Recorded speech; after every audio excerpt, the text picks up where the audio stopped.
길게 하면 읽어야 돼.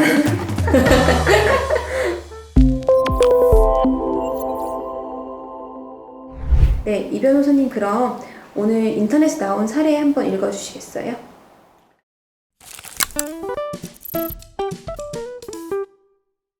네, 제가 사례 하나 소개해 드리도록 하겠습니다.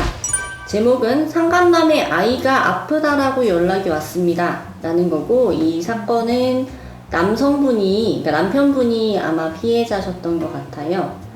그리고 내용을 좀 소개를 해드리면, 아내라는 이름뿐인 여자와 연애를 한 다음 2년 후에 결혼을 했고, 또 아들, 딸을 낳고 여느 집처럼 평범하게 살았습니다. 그런데 아내가 어느 날 동창회를 다녀온다고 하던 후부터 외출이 잦아지더니 그 고등학교 때에서부터 7년 동안 사귄 전 남자친구랑 다시 만났다라고 합니다. 그래서 이런 걸 고백하면서 본인한테 이혼을 해달라고 했는데 남편분이 절대 안 해줬다라고 합니다. 그러다가 몇 년 후에 아내한테서 연락이 왔는데 어쨌든 상간자의 아이를 낳았는데 출생 신고가 안 된다라고 하면서 이혼을 좀 해달라고 했다고 합니다. 그런데 남편은 아무래도 아이들이 있다 보니까 그 낳은 아이는 그래가지고 다시 돌아와라. 애들은 엄마가 공부하러 간 걸로 알고 있고 나는 내 자식들을 엄마 없는 아이로 키우기 싫다. 없었던 일로 해줄 테고 용서해줄 테니까 돌아오라고. 앞으로 이혼은 절대 없을 거다 라고 얘기를 했다고 합니다. 아내는 이혼 소송을 했지만 결국 유책 배우자라는 이유로 기각이 됐고, 또 아이는 출생 신고를 하게 되면 그 아내의 법률상의 남편인 이 글쓴 분의 호적이 올라가게 되기 때문에 출생 신고를 하지 못했다고 합니다. 그리고 우리나라에서는 미혼모는 쉽게 출생 신고가 가능하지만 미혼부는 출생 신고가 되지 않아서 이 글쓴 분은 그런 점을 노리고 아내와 그 상간남을 괴롭히기 위해서 이혼을 해주지 않았다라고 합니다. 그런데 얼마 전에 아내한테서 연락이 왔는데 아이가 아파서 저녁에 응급실을 갔고 장염이라 입원을 하고 있는데도 지금 출생신고가 안 되어 있어서 병원비를 너무 많이 낼 수밖에 없고 어린이집도 못 보낸다. 아이가 무슨 죄가 있냐. 죄는 바람을 피운 본인과 그 상간남이 받을 테니까 제발 이혼 좀 해주고 아이 출생신고를 해줄 수 있게 해달라고 얘기를 했습니다. 글쓴이 남편분은 내 자식이 아플 때 생각하면 엄마 없이 자랐고 이런 것 때문에 울분이 차오르고 그런 마음이 들어서 절대 이혼 못 해준다 라고 대답을 했다라고 합니다. 그랬더니 그 아내는 이제 몇 년 후에 아이 학교도 보내야 되는데 출생신고를 할 수 있게 제발 이혼해달라고 하면서 울면서 빌더라고요. 그분들이 화목하게 사는 것을 보기가 싫다라는 얘기를 하셨는데요. 좀 많이 속상한 부분이 있으실 것 같아요.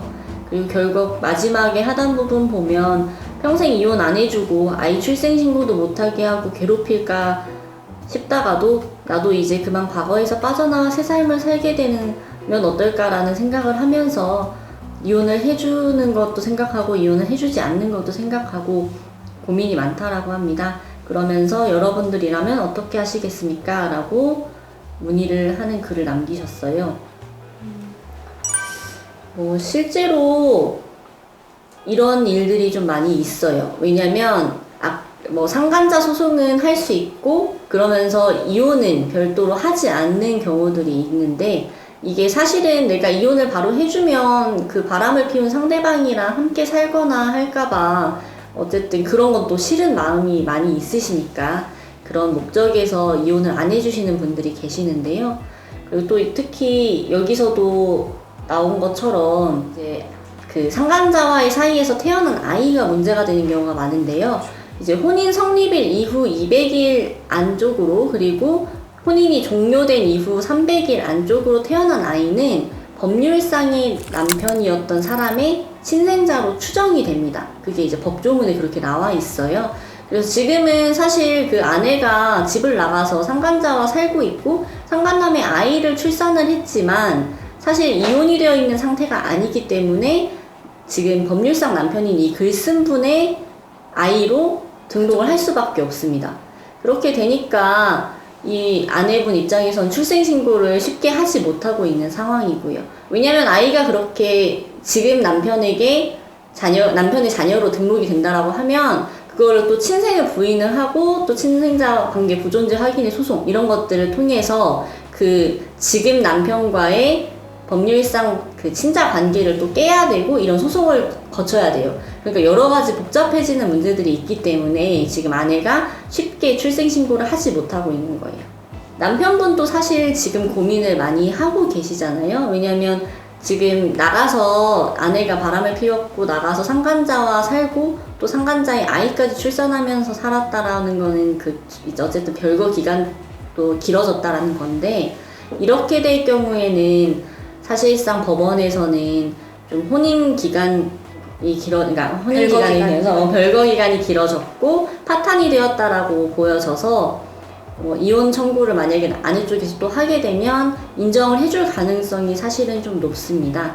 그래서 어차피 그렇게 될 바에는 차라리 여기서 지금 아내나 상간자가 오히려 위자료 많이 지급하겠다, 우리가 죗값을 받겠다 이렇게 하고 있는 상황이고 본인들이 다 인정을 하고 있는 상황이니까 위자료 같은 거 더 많이 청구를 하고 또 그리고 지금까지 이 글쓴 분이 아들과 딸이 있다라고 하셨는데 아무튼 그 자녀들을 내팽개치고 아내가 나간 거잖아요.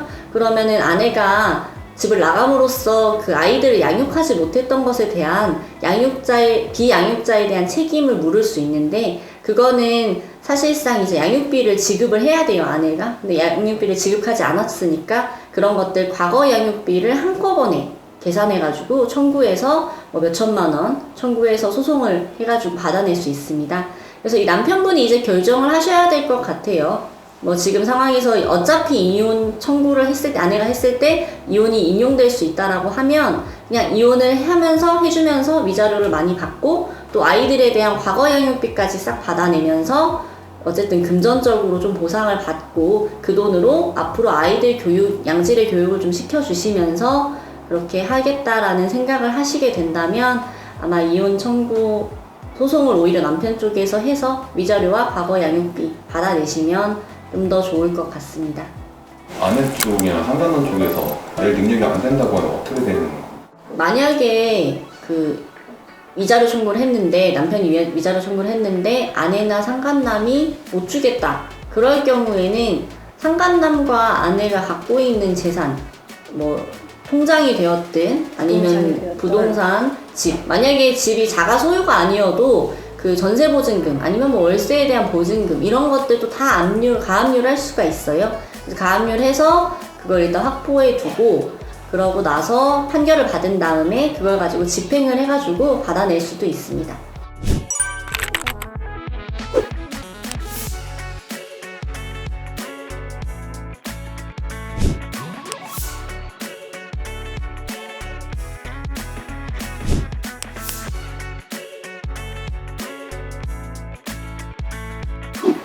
이상으로 송정인 변호사, 이원주 변호사였습니다. 감사합니다. 감사합니다.